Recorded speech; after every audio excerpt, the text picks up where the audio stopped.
Ya estamos de vuelta en las mañanas de Murcia Economía Radio. Decíamos que ayer cerrábamos todo el análisis de lo que estaba en relación a ese Mundial del Mundo, a esa copa, ¿no?, que alzó la selección española hace poquitos días, este pasado domingo, de ese 19 de julio, un día inolvidable para toda la afición española. Y es que en todas las plazas, en todos los pueblos, en las ciudades, se veía cómo la afición inundaba cualquier recoveco para celebrar esa segunda estrellita. Nosotros en estos momentos que contamos con nuestro enviado especial a este Mundial 2026, con Pablo Cánovas, que nos va a contar un poco ese viaje, ¿no?, esa odisea, ¿no?, que llevó a los chicos de Luis de la Fuente a alzarse con esa Copa del Mundo. Y precisamente antes de entrar en directo te decía, Pablo, que cuando llegaste aquí el primer día nos dijiste que ibas a traerte esa segunda estrella, y así ha sido.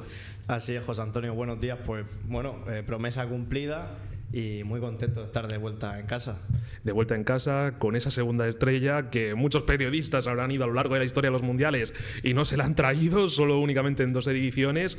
Y todo esto comienza, Pablo, me decías, hace 7 semanas, ¿no? 7 semanas que ha durado ese viaje, ese periodo en Estados Unidos. Así es, desde el 5 de junio que emprendí marcha a Chattanooga, donde España estuvo concentrada las primeras 4 o 5 semanas al lado de Atlanta. Y bueno, la verdad que se me ha hecho largo, pero era todo tan intenso que hablamos de 7 semanas, pero para mí ha sido como un año entero. Muy intenso, y empecemos por el principio, ¿no? Son 7 semanas, hay mucho que contar, imagino. ¿Cómo fue esa primera fase de la selección allí en Chattanooga? ¿Cómo era el entorno, ese ambiente, ¿no?, todavía de ilusión y también de decepción, ¿no?, tras ese partido de Cabo Verde? Sí, fíjate que la primera semana nosotros partíamos como uno de los favoritos, ¿no?, aunque no terminásemos de creérnoslo, ¿no?, pero el ambiente era muy bueno. En Chattanooga también se daba la facilidad de que pues estabas también alejado del foco.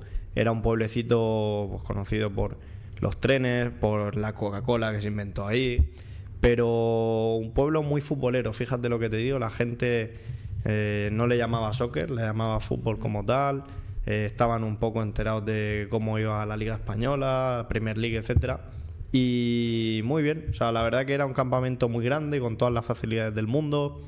Los jugadores se entrenaban a 10 minutos del hotel, podían salir a pasear tranquilamente. De hecho, una de las anécdotas, pues vimos como Borja Iglesias no le dejaban entrar porque la policía, de hecho, ni lo reconocía, ¿no? Se tuvo que sacar una acreditación como nosotros. Y muy bien, yo creo que lo que ha reinado siempre desde el principio es esa gran armonía, ese grupo de chavales jóvenes que tiene Luis de la Fuente, y algo muy importante, ¿no?, que es el respeto por el compañero que han mantenido todos los 26 jugadores que llevó don Luis. Y esa es una de los grandes valores, ¿no?, que tiene esta selección campeona del mundo. A la hora de trabajar, Pablo, no sé si para los periodistas había más facilidades en Chattanooga, más que posteriormente, ¿no?, que no había una sede fija, que era viaje para arriba, viaje para abajo, o de vuelta y de regreso. En Chattanooga, ¿cómo era el día a día con el entorno de la selección? Pues, José Antonio, nosotros teníamos un gran centro de medios dentro del campamento de la selección española. Y bueno, pues te puedes imaginar, era grandísimo. Estamos hablando de una carpa enorme que tenía como 6 o 7 salas, incluso llegando a 10 contando con las de la federación. Y cada uno pues teníamos nuestro departamento, ¿no? O bien para hacer entrevistas a los jugadores, o bien para emitir en directo desde ahí. Pues Cope tenía su departamento, la Serie Igual, Marca, etcétera, DAZN. Y dentro de esa misma carpa, ¿no?, también tenían lugar las ruedas de prensa, pues bien de presentación de patrocinadores, o ruedas de prensa que se hacían a lo largo de la semana. Pues te lo comunicaban el día antes, pues tal Pedro Porro va a hablar a esta hora, de 11 a 12, y a las 12:30 va a haber entrenamiento, 15 minutos abiertos, los típicos 15 minutos que nos dejaban siempre a los medios, que nosotros aprovechábamos para tomar imágenes, para dar un poco el report de cómo iban evolucionando, porque claro, una de las grandes incógnitas de este grupo de 26 jugadores era el hecho de que Luis de la Fuente se llevó a Nico Williams, que no terminaba de recuperarse esa lesión, y a un Víctor Muñoz que estaba totalmente entre algodones, ¿no? Y visto sea que han tenido una buena recuperación, que uno de los grandes debates, una de las grandes cosas que se ponían en cuestión era el hecho de que veíamos como jugadores como Marco Curela o Alejandro Grimaldo estaban fichando por otros clubes en pleno mundial, incluso antes de que empezasen las eliminatorias, y eso era un miedo que tenía la afición de decir, pues a ver si los va a desconcentrar o los va a dividir. Todo lo contrario, yo creo que siempre ha habido esa cohesión de grupo, ese buen rollo y ese respeto que te comentaba al principio. Aprovechando que hablas de los jugadores, nos consta que tú has tenido un trato cercano, ¿no? ¿Cómo se muestran estos jugadores que en ocasiones pensamos que están en un búnker, súper concentrados? Incluso se suele decir que los futbolistas de élite son antipáticos. ¿Tú que has tenido ese trato? ¿Son cercanos, son accesibles, dentro del respeto, ¿no? Y de lo obviamente que están ahí para trabajar, pero ¿cómo es estar con ellos?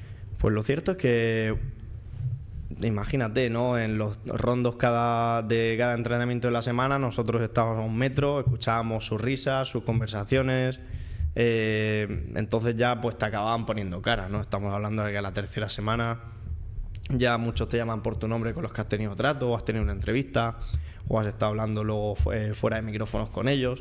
Entonces la verdad que muy bien, un trato muy cercano.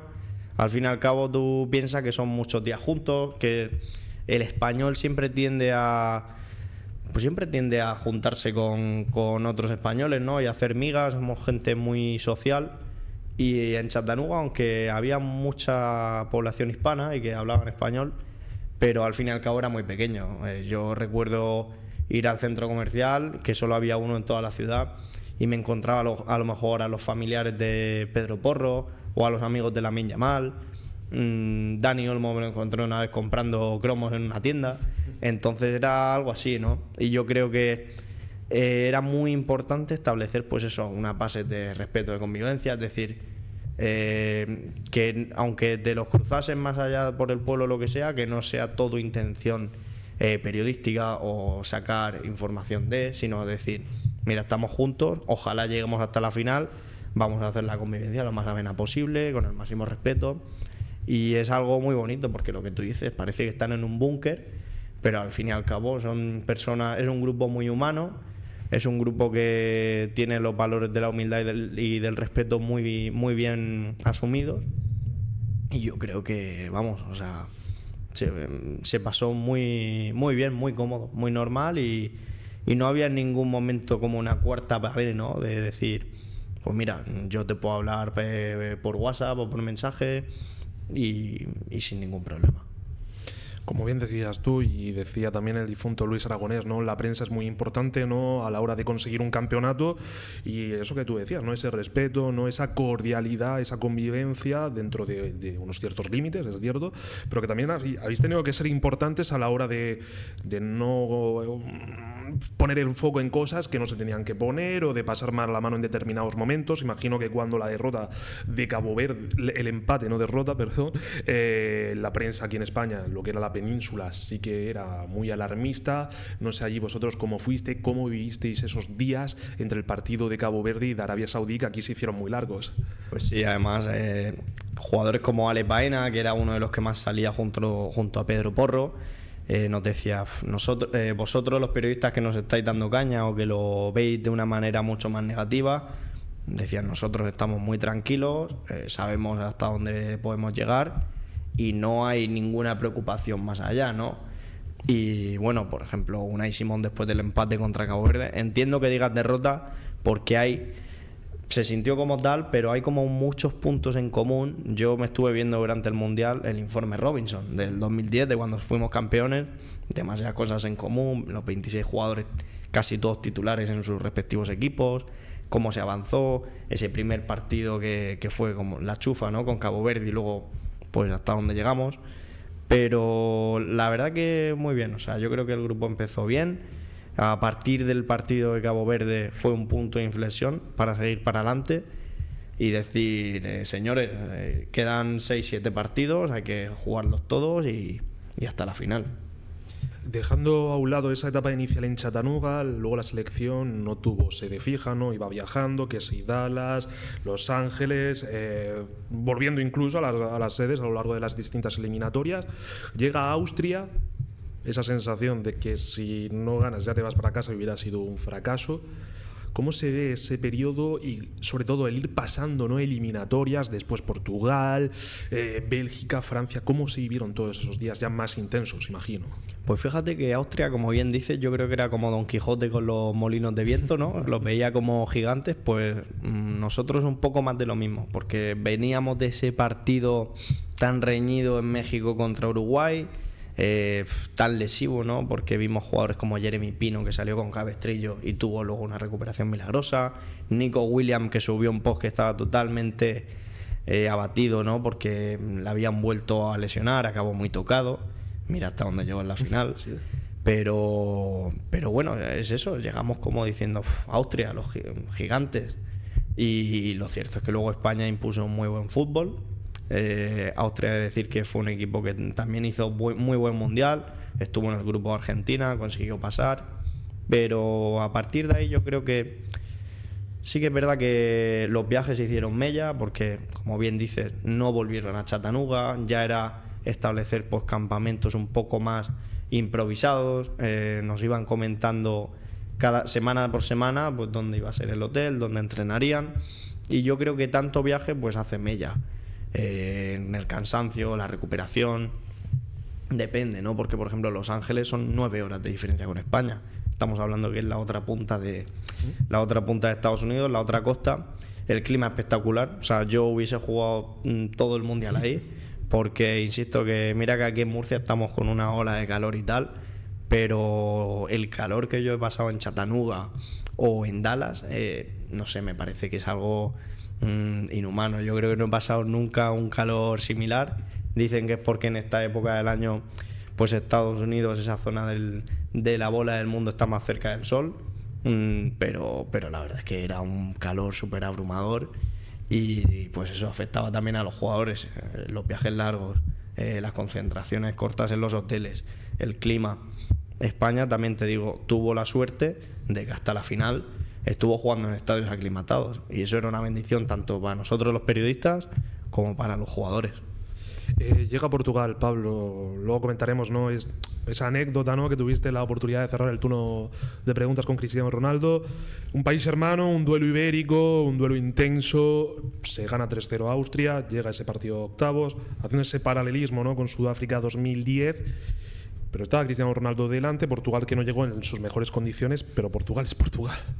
Sí, como bien dices, era el derbi ibérico, era un equipo también de los favoritos. Incluso mira que la semana que España estuvo jugando en México, yo decidí viajar a Miami porque logísticamente me venía muchísimo mejor y no tenía que hacer otro visado, etcétera. Y yo estuve viendo a Portugal. Yo vi Portugal-Uzbekistán en Houston y luego en Miami, Colombia-Portugal. Y vi que Portugal era un equipo duro, rocoso, con buenos jugadores, pero que tenía la sensación de que nosotros estábamos un peldaño por encima. Tanto en ambiente dentro de la selección, porque Portugal tuvo muchos problemas internos, sí, como por temas futbolísticos, ¿no? Estamos hablando de que España, dentro de este Mundial de las Estrellas, es la selección, es el mejor equipo en cuanto a jugadores y en cuanto a organización y respeto grupal. Entonces, partiendo de esa base, pues el partido contra Portugal, yo, si te soy sincero, creo que junto con el de Argentina, el que más he sufrido, pero con diferencia. Mire que el de Argentina fueron 120 minutos, muchos más en tiempo real, pero lo de Portugal, yo recuerdo de llegar al gol de Mikel Merino, que deberíamos de hacerle una estatua en España o algo, y era un alivio increíble, porque Portugal parecía que no, pero es que en cualquier momento te podía meter el gol, ¿no? Y en el partido de Portugal que jugamos en Dallas, la verdad que Dallas tenemos muy buen recuerdo nosotros los españoles, pues una pieza muy importante fue Lamine Yamal, que a lo mejor por números y cifras no va a entrar dentro de la historia, pero ha hecho muy buen mundial. Por ejemplo, contra Portugal llegó a lesionar a Nuno Méndez, o sea, le fatigó, le castigó tanto físicamente con sus carreras yendo y bajando y ayudándole a defender al equipo, que es que Nuno Méndez acabó destruido, y Nuno Méndez nos podría haber metido perfectamente un gol a España. Entonces era anular los peligros de Portugal, Cristiano Ronaldo, que lo tuvimos también a raya, y España se llevó un triunfo en ese derbi ibérico que era, vamos, espectacular. Luego pues pasó todo lo de la pregunta en la zona mixta post. En la previa también pude hacer una pregunta, eso sí, en inglés, y bueno, la verdad que fue espectacular. Encima se supone que ya Cristiano Ronaldo abandona la selección. Bueno, no voy a decir que abandone la selección, pero que probablemente un mundial no lo vuelva a disputar. Y si no me equivoco, tú fuiste el que cerró el turno de preguntas en español. Sí, bueno, la verdad que fue un poco de película, ¿no? Porque primero vino Rubén Díaz, el central, a hablar. Lo cierto es que los periodistas portugueses pues se declararon como medio en rebeldía, no fueron a zona mixta, nada más que había pues periodistas asiáticos, mexicanos, etcétera, y el jefe de prensa de Portugal, Francisco Abreu, estaba enfadadísimo, y Rubén Díaz también, diciendo ¿dónde están los nuestros, no? ¿Dónde están los periodistas portugueses? Y cogió y se fue. Luego en España atendieron Pedro Porro, Miquel Merino, etcétera, y a la hora viene Cristiano Ronaldo y decide dar la cara por Portugal, como pienso que tendría que haber hecho Mbappé, ojo, en el mismo estadio en Dallas. Pero viene Cristiano Ronaldo y dice el jefe de prensa, como lo organizan siempre, 3 preguntas solo. Pues yo vi a nuestro compañero Antón Meana de la cadena SER, yo estaba en una punta de la zona mixta, 300 periodistas agolpados, él estaba en la otra, mucho más cerca del jefe de prensa, y casi que nos hablábamos con la mirada, ¿no? Yo le decía, Antón, ¿me puedo meter ahí? ¿Crees que hay sitio? Me dijo, sí, ven. Entonces me escabullí por ahí, cerca de donde él estaba, y las 3 preguntas fueron la COPE, la SER y un tal Pablo Cánovas. Entonces fue, vamos, espectacular, ¿no? Porque me miró así el jefe de prensa, le iba a dar el turno al de Radio Nacional Española, nuestro compañero Luis Castro, y me dijo, es que a mí el jefe de prensa de Portugal me dijo, ¿se la haces en portugués? Y claro, yo le dije, lo miré al jefe de prensa y me dijo, no, yo portugués no sé. Y a mí me miró, creo que me dijo lo mismo, y yo entendí inglés. Y como el día anterior en la previa se la hice en inglés a Cristiano, digo, hombre, claro, digo, en inglés, en francés, pues en alemán, digo lo que haga falta, pero este momento es histórico, y esta tercera y última pregunta se la quiero hacer yo. Y bueno, vi cómo estaba el ambiente, las 2 primeras preguntas en español, dije, voy a soltársela en español. Y bueno, se volvió viralísima, ¿no? Porque, como le contaba, su carrera es intachable, el mundial hubiese sido un broche de oro para él, sin ninguna duda. Y algo tan sencillo que casi no estuvo a la altura de la respuesta. Pero yo le pregunté, ¿cómo se va a levantar mañana Cristiano Ronaldo? Y él ahí empezó a soltar perlas, con la conciencia muy tranquila. Dijo la famosa frase de que el título más importante fue en 2016 con la selección, en la Eurocopa. Y bueno, a raíz de eso, pues imagínate, ¿no? Todo el revuelo que tuvo, la exposición que me dio, pero claro, yo estaba mucho más orgulloso profesionalmente, porque claro, yo evidentemente soy un fanático del fútbol, pero cuando me pongo mi traje, el micro de Murcia Economía y la corbata, yo soy Pablo Cánovas, que está ahí trabajando. Y bueno, pues ese reconocimiento, ¿no? Luego Cristiano, cuando ya pasó por todo el pasillo de zona mixta yéndose, me vio y me saludó, sonrió y me dio la mano, y yo dije, ya está. Digo, aquí hemos cerrado un muy buen periplo, ¿no? en este España-Portugal. De Portugal pasamos por Bélgica, un poquito, ¿no?, que comentar.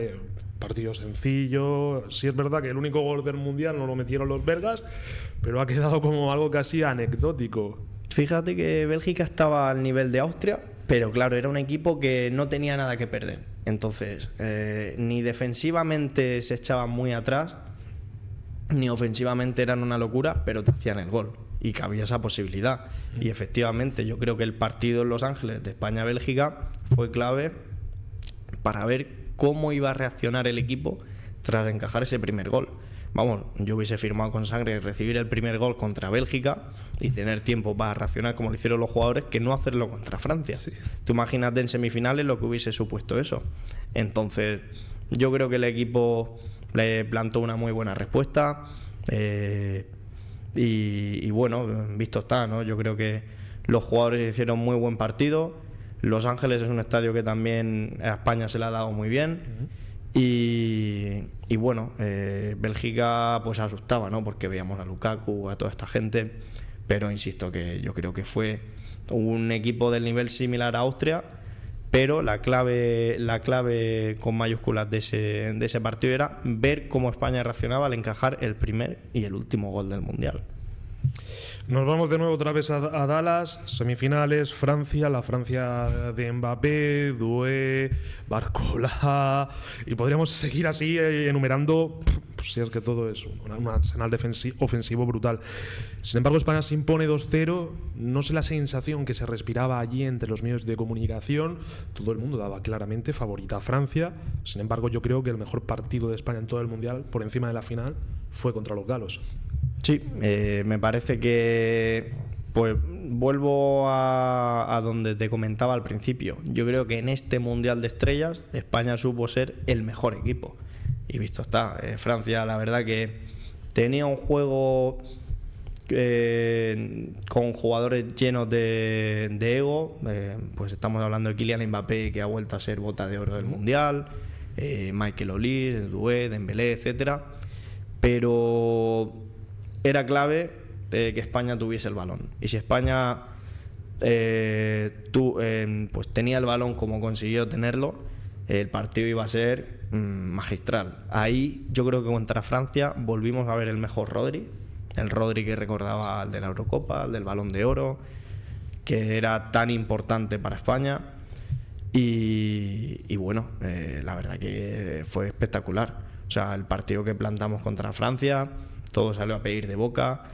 Insisto que Mbappé lo anulamos. O sea, yo creo que nadie se va a acordar del partido que hizo Mbappé contra España, porque es que casi que estuvo invisible. Y nosotros es que hicimos el mejor partido. Bueno, retiramos a Didier Deschamps de la selección francesa. Vamos, o sea, me parece ahí espectacular. Y ahí yo creo que muchos se bajaron del barco de Luis de la Fuente. De decir, pues mira, yo creo que Francia nos va a pasar por encima, insisto, el Mundial de las Estrellas, pero nosotros fuimos ese gran equipo y esa gran familia que es la Roja. Por suerte, España ha retirado, ¿no?, a muchos grandes nombres de este fútbol moderno. Estamos en la final, nuevo viaje, dejáis Dallas y os vais a Nueva York, que bueno, no es Nueva York, explícame eso, de que una sede sea Nueva York y se juegue en Nueva Jersey. Vamos, totalmente anómalo, porque bueno, ya de por sí, pues eso, son como varias islas y España se concentraba en Mont Blanc, que era Nueva Jersey, pero a 1 hora y media de Manhattan. Era totalmente una travesía para ir, por ejemplo, desde donde yo tenía el alojamiento que te comentaba antes hasta donde entrenaba la selección. Gracias a Dios había un charter para un autobús, ¿no?, lanzadera para los periodistas. A partir de ahí nos íbamos moviendo. Vital que existiese esa buena relación, esa buena comunicación entre los periodistas para ayudarnos y llegar a todos los destinos, de ruedas de prensa. La verdad que fue espectacular. O sea, la previa de la final, nosotros íbamos al edificio del IBC, sí, y 2 días antes, como estaba el tercer y cuarto puesto un día antes de la final, 2 días antes nosotros tuvimos una conferencia de prensa que parecía más bien sacada de la NBA o de la UFC, porque tú veías a Luis de la Fuente con Rodri, o tú veías, qué sé yo, bueno, vino el Dibu y luego vino Scaloni, luego Messi apareció en un acto que parecía que iban a presentar unas botas de fútbol. Ambos representantes de los dos equipos venían en helicóptero. O sea, veías cómo para atravesar todo ese tráfico de Nueva York venían en helicóptero al edificio. Y el mismo Luis de la Fuente me hizo mucha gracia. No pude preguntarle, pero me hubiese encantado desearle buen viaje, porque dice, os voy a ser sincero, digo, tengo miedo, pero no por el partido, porque me he venido en helicóptero y ahora me tengo que volver, y a mí, vamos, hoy me da malfario, ¿no? Y la verdad que, vamos, o sea, en Nueva York todo pasó muy rápido. Yo diría que tampoco los jugadores estaban tan aclimatados a la ciudad. Además era el único partido, la final, en la que España iba a jugar en un estadio no cerrado, no techado, no aclimatado. El calor era brutal, y sin embargo Argentina pues venía jugando en estadios en los que pues eso, ellos estaban acostumbrados a no tener climatización ninguna, a ser los cancheros que son, y bueno, y a pelear, ¿no?, como lo hicieron hasta el 120. Antes de hablar de ese partido mágico, Pablo, hablabas tú de esas estridencias, de esa fanfarria americana. ¿Se ha notado mucho, has notado muchas diferencias respecto a lo que puede ser el fútbol europeo, cómo entendemos aquí el deporte en España, ¿no? Con ese descanso de media hora, esas pausas de hidratación, lo que decías tú de la conferencia de prensa de Luis de la Fuente, Donald Trump, los actores, actrices de Hollywood? Es que más que centrados en el deporte, eso parecía una fiesta. Totalmente, y además nosotros los mismos periodistas en algunos estadios como en el de Atlanta o en Houston teníamos hasta un buffet libre para nosotros, en los que pues en las pausas de hidratación nosotros, gracias a Dios, pues no veíamos los 400 anuncios que os ponían a vosotros, ¿no? En cada pausa, pero nosotros aprovechábamos, ibas a por unas palomitas o ibas al baño o ibas a lo que sea, y era, no sé, yo creo que poco a poco la FIFA y en concreto Infantino ha conseguido imponer esos 4 tiempos tan americanos, tan de la NBA como bien quería, y yo creo que esto ha venido para quedarse. No hace falta, no hay que olvidar, ¿no?, que el fútbol vive de los ingresos publicitarios, de los ingresos en televisión, y es clave porque te aseguras que no es lo mismo meter anuncios en el descanso del minuto 45 que esos, pues eso, las pausas de hidratación, que tú sabes que en 2 minutos y medio la gente no se va a mover porque empieza ya el partido. Entonces son inventos, ¿no? Son americanadas, como bien decías, que pienso que han venido para quedarse, y sorprende también eso, porque se nota que en muchas ciudades no tienen esa cultura futbolística, entonces intentan como mezclar sus costumbres del béisbol, NBA, etcétera, con lo que es el deporte rey, ¿no?, con lo que es el fútbol.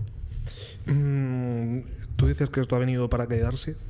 A la hora de trabajar, a vosotros os ha importunado mucho, más allá de esa pausa publicitaria, ¿no?, sino Nueva York, ciudad masificada, los 365 días del año. Imagino que durante esos días previos a la final tendría que ser brutal. Luego esos viajes tan largos que tú decías, que hombre, tú no vas a jugar al fútbol, pero también te cansas, ¿no? Tienes derecho. Todo eso era, la verdad, obstáculos a la hora de trabajar vosotros.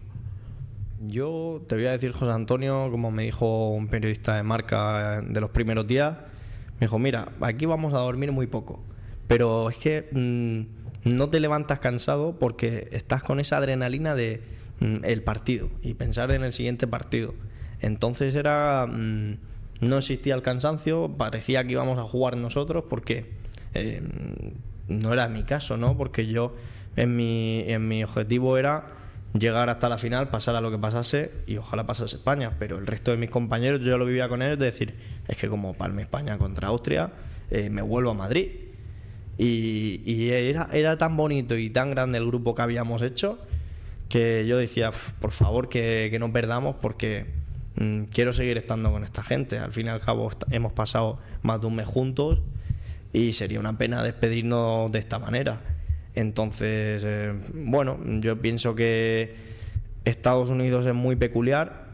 Recuerdo el día previo a la final, por ejemplo, jugamos a las 3 de la tarde, hora de Nueva York, hora local, y yo a las 9 de la mañana estaba ya en el estadio. O sea, yo me levanté como a las 7 porque nos escribían que iban a hacer un control especial, venía el presidente Donald Trump, etcétera, y cuando viene Trump, vamos, ojalá no tener que trabajar nunca en la Casa Blanca, ¿no? Porque eso es el pan de cada día para ellos, y lo cierto es que eran colas y controles de 5 horas. Claro, luego ves como muchos periodistas se colaban, a nosotros nos metieron como una especie de embudo en el que los periodistas pasábamos junto a las animadoras, con los del baile del primer tiempo, con los voluntarios, y era como decir, hombre, la FIFA aquí pues lo ha organizado un poco mal, porque podrías haber puesto más puertas en los que pues filtrasen los periodistas, los bailarines, etcétera, y los voluntarios. Y la verdad que era, vamos, totalmente incomprensible cómo se gestionó algo tan importante como la final del Mundial. Y si un periodista llegaba, por ejemplo, a las 12 del mediodía, es que no iba a pasar nunca, porque estamos hablando de colas de 5 horas, de mucho calor, de gente que al final ya acababa muy, muy enfadada, ¿no? Muy enrabietada por la situación. Y bueno, lo cierto es que salió bien, pero yo creo que se podría haber hecho mucho mejor en temas de organización, de desplazamientos, pero no sé, ¿qué quieres que te diga? La verdad que no me puedo quejar en ningún momento porque para mí ha sido un sueño totalmente, y sobre todo de la forma que ha culminado, ¿no? Con la segunda estrella. Y ya para ir terminando, Pablo, partido de Argentina, 120 minutos de juego, seguro que fueron algunos más, y ya de partido aquí se hizo eterno prácticamente, con tanto baile y tanta canción. ¿Cómo vivisteis vosotros eso, y sobre todo cómo es ver un gol que da a tu país esa Copa del Mundo en directo? Bueno, fue un partido espectacular. O sea, me gustaría empezar por lo bueno, pero lo cierto es que creo que no he visto, pues eso, una situación de total... O sea, no he visto un arbitraje tan dispar, ¿no? En el sentido de... veías como los argentinos iban al tobillo, o como acciones clarievidentes, como fuera de juegos inexistentes, o goles que nos anulaban, sabe Dios por qué.